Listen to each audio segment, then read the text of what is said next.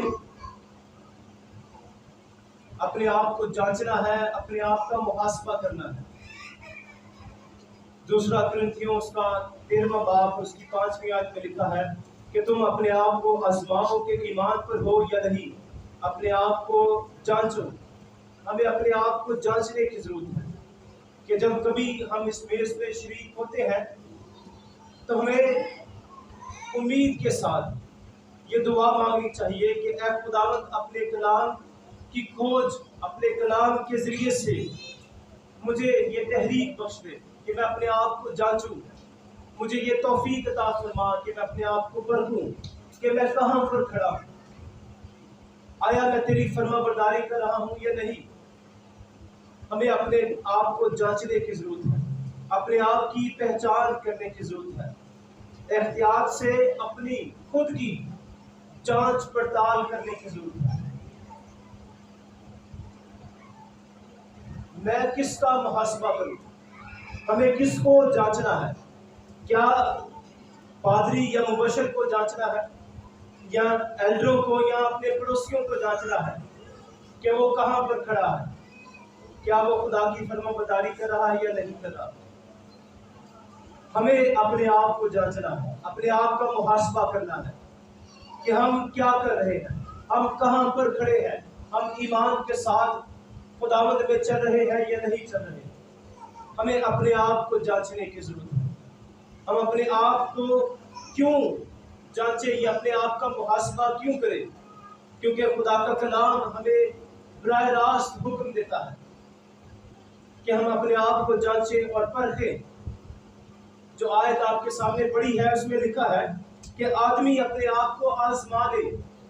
ہمیں اپنے آپ کو آزمانے کی ضرورت ہے۔ اگر ہم نہیں آزماتے تو خداوند کا کلام کہتا ہے کہ تم میں بتھیرے، کمزور اور بیمار ہیں، اور بہت سے سو بھی گئے ہیں جو موت کا شکار ہو چکے ہیں۔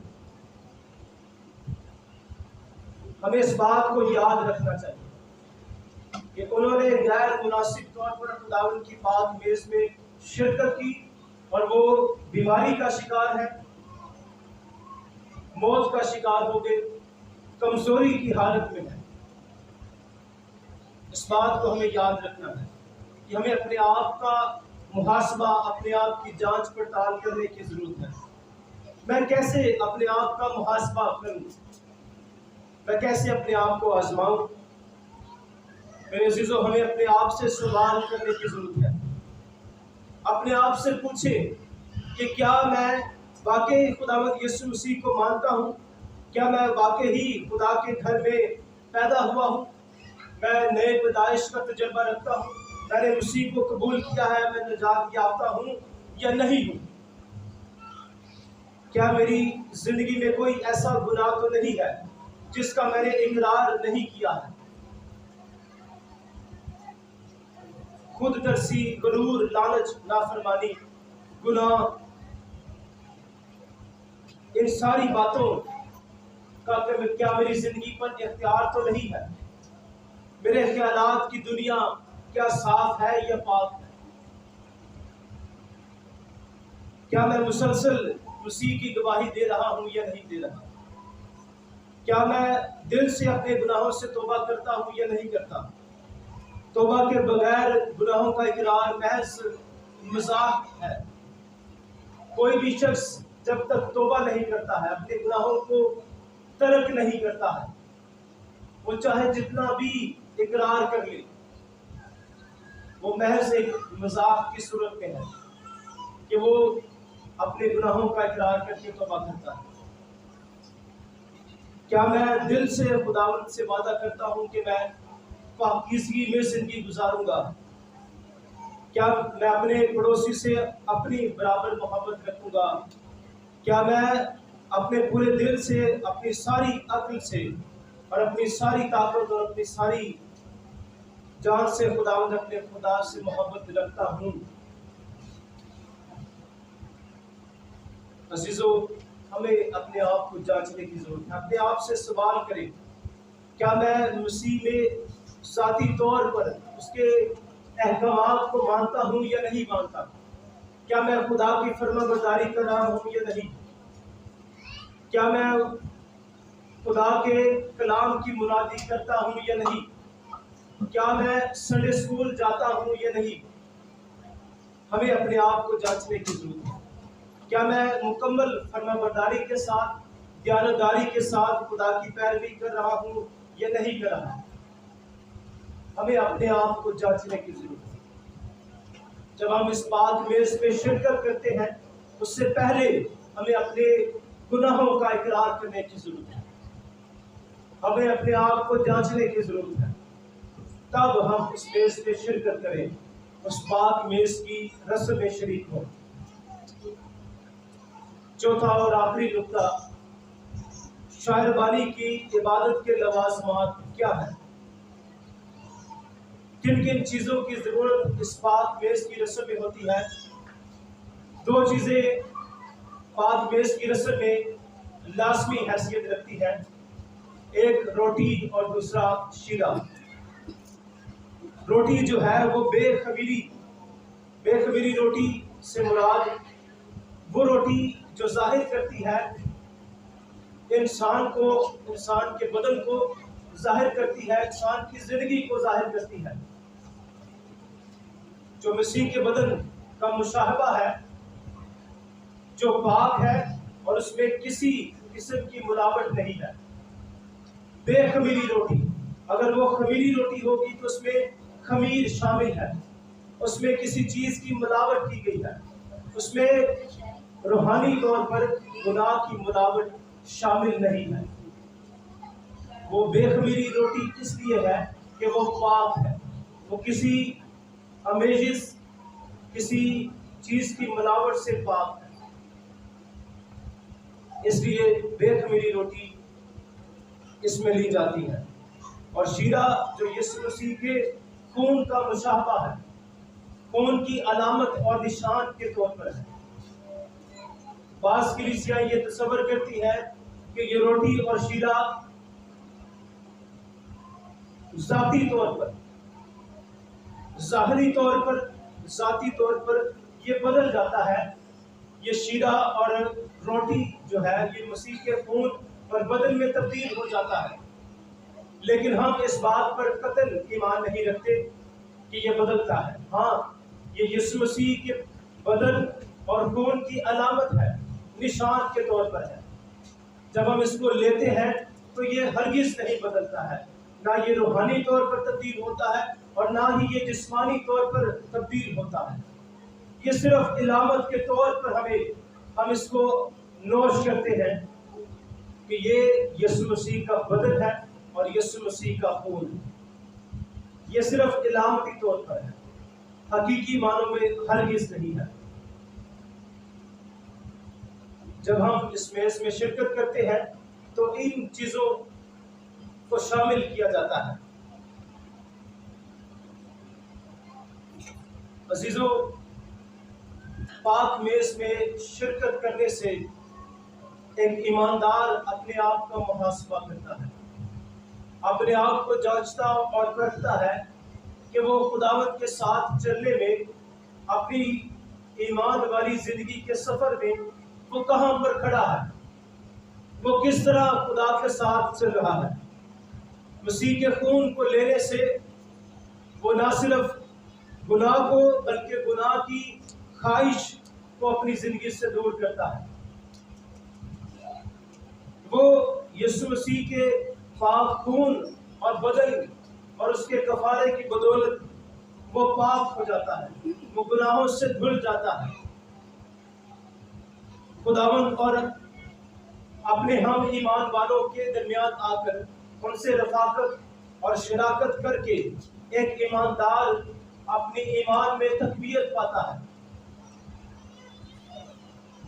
وہ اپنے ایمان میں مضبوطی پاتا ہے، چونکہ ایماندار اس بات پر ایمان رکھتا ہے کہ جب وہ اس میز میں شرکت کرتا ہے تو وہ یسوع مسیح کی صلیبی موت کا اظہار کرتا ہے اور یسوع مسیح کی دوسری آمد پر ایمان رکھتا ہے کہ یسوع مسیح اس کے گناہوں کی خاطر صلیب پر ہوئے، یسوع مسیح نے اس کی خاطر